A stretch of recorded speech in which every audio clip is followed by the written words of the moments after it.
పూర్వరంగం ఇదంతా మీరు రావటం, మీ మొదటి సినిమా అనుభవాలు, విశేషాలు ఇవన్నీ ఒక ఎత్తు అయితే, అసలు ఒక్కసారిగా మీ పేరు నరసింహనాయుడు సమయంలో వినిపించింది. అంటే దిక్కులు పిక్కటిల్లేలాగా అంటారు, అట్లా వినిపించింది. నాకు బాగా గుర్తుంది, సినిమా విడుదలకి ముందు, సినిమా ఇంకా 10-15 రోజులు విడుదలవుతుందనగా బాలకృష్ణ గారు సూపర్ హిట్కి ఒక ఇంటర్వ్యూ ఇచ్చారు.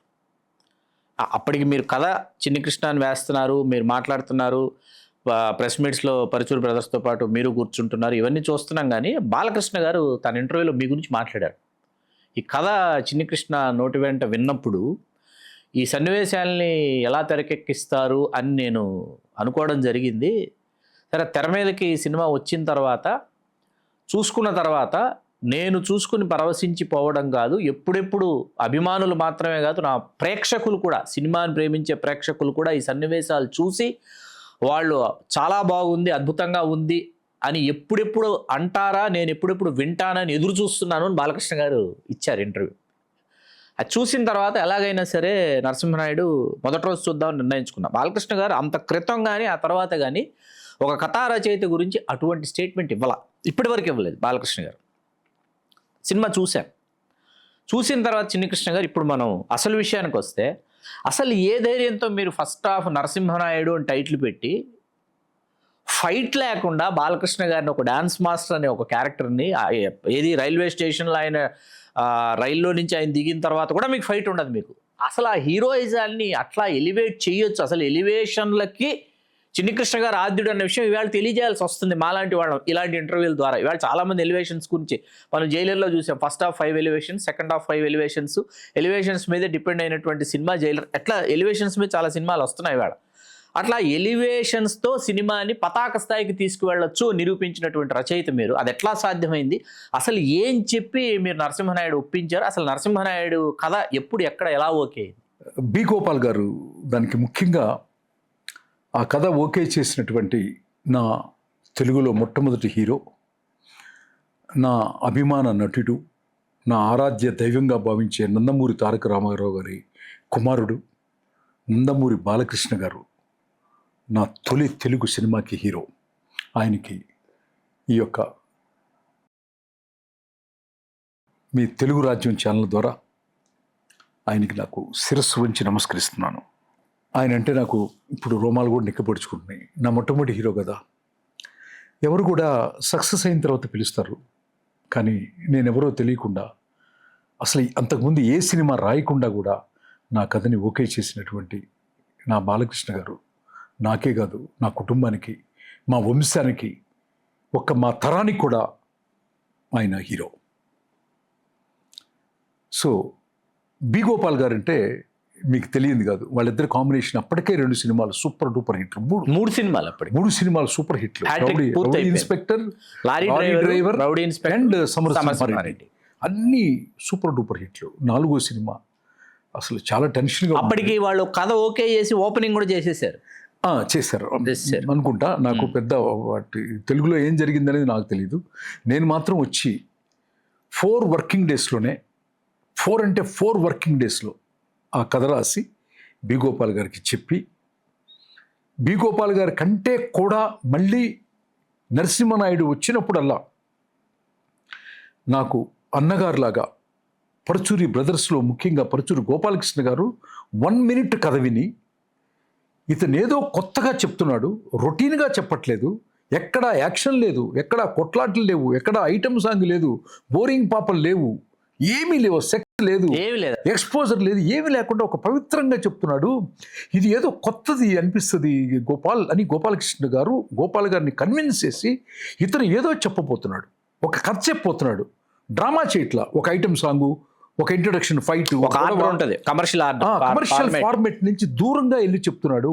ఇతనికి ఏదో ఒక కొత్త కథ వస్తుంది అని గోపాలకృష్ణ గారు 1 మినిట్ విని కథ ఓకే చేసినటువంటి మా అన్నయ్య పరుచూరి గోపాలకృష్ణ గారికి ఏమిచ్చి రుణం తీర్చుకున్నాను ఇది నేను.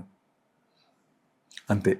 ఆ తర్వాత గోపాల్ గారికి నచ్చటం, బి గోపాల్ గారికి ఇచ్చేయటం మీకు తెలుసు కదా. అది అసలు ఫస్ట్ హాఫ్ ఫైట్ లేకుండా ఎట్లా సార్ సాధ్యమైంది? అసలు అంటే ఫైట్ అనేది సబ్జెక్టు అనేది fight, item song, dance, Narasimha Naidu అంటే ఇవన్నీ కూడా మీరు- బాలకృష్ణ గారిని పెట్టు. ఇవన్నీ కూడా మీరు అంటే అక్కడ ఎవరైనా ఉండేవండి, అక్కడ ఎంత పెద్ద స్టార్ అయినా ఉండేవండి, ఎంత పెద్ద స్టార్ అయినా ఉండొచ్చు, కానీ ప్రధానంగా సోల్ ఏం చెప్తే కథ అది చేయాలి, కథ ఏం చెప్తే స్క్రీన్ ప్లే అది చేయాలి, కథ సోల్, కథ, స్క్రీన్ ప్లే ఏం చెప్తే అది మాటలు రాయాలి, మాట్లాడాలి. దీన్ని గనక దాటి మీరు ఏ డెకరేషన్ ఐటమ్స్ పెట్టుకున్నా, ఏ డెకరేషన్ ఎలివేషన్స్ చేసినా, ఈ ఆత్మ ఆవిష్కరణ నుంచి దూరంగా వెళ్ళి కథ రాయటం అనేది నాకు చేత కాదు. సో ఈ నరసింహనాయుడు అనే సినిమాలో ఎప్పుడు కూడా అవుట్ ఆఫ్ ది సోల్ వెళ్ళాలని చాలామంది అడిగారు. ఒక్క ఐటమ్ సాంగ్ పెడదాము, ఒక్క యాక్షన్ సీక్వెన్సీ పెడదామని నేను మాత్రం యాక్సెప్ట్ చేయలేదు. ఇప్పుడే కాదు, టిల్ డెత్ వరకు కూడా నేను స్క్రిప్ట్ ఎలా చెప్తే అదే చేస్తాను. ఎందుకంటే కథ అనేది నా దృష్టిలో అమ్మవారి స్వరూపం. అమ్మవారు ఏం చెప్తే అది చేస్తే రిజల్ట్ కూడా అలాగే ఉంటుంది అని పూర్తిగా విశ్వసించి మా గురువులు చెప్పింది నేను ఫాలో అవుతూ వచ్చాను. కాబట్టి అట్లాంటివి నేను ఎంటర్టైన్ చేయను. హీరోలకి ఒక ఎక్స్ట్రాడినరీ ఒక యాక్షన్ సీక్వెన్స్తో ఓపెన్ చేయాలనో, ఒక ఐటమ్ సాంగ్ పెట్టాలనో, ఒక లపాకి సాంగ్ పెట్టాలనో నేను అసలు ఇప్పుడు కాదు, ఇంతకుముందు చేయలేదు, ఇప్పుడు కూడా చేయను. చిన్నకృష్ణ గారు, ఆ సినిమా చూస్తుంటే ఇవాళకి నాకు అసలు విశ్వనాథ్ గారికి ఏం చెప్పి సినిమా ఒప్పించారని అనిపించింది. ఆ ఒప్పించడంలో మీరే కీలక పాత్ర పోషించారని కూడా నేను విన్నాను. ఏంటి అదెలా జరిగింది?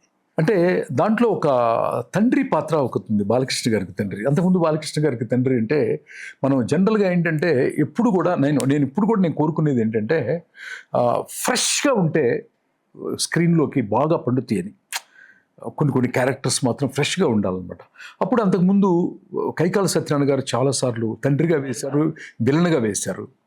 తర్వాత రంగనాథ్ గారు తండ్రిగా వేస్తారు, విలన్గా వేస్తారు. అప్పుడున్న దాంట్లో బాలయ్య గారు తండ్రిగా వేస్తారు, కొంచెం తాతగా వేస్తారు. అట్లా చాలామంది క్యారెక్టర్ యాక్ట్లు చేసేవాళ్ళు అందరూ ఉన్నారు అనమాట.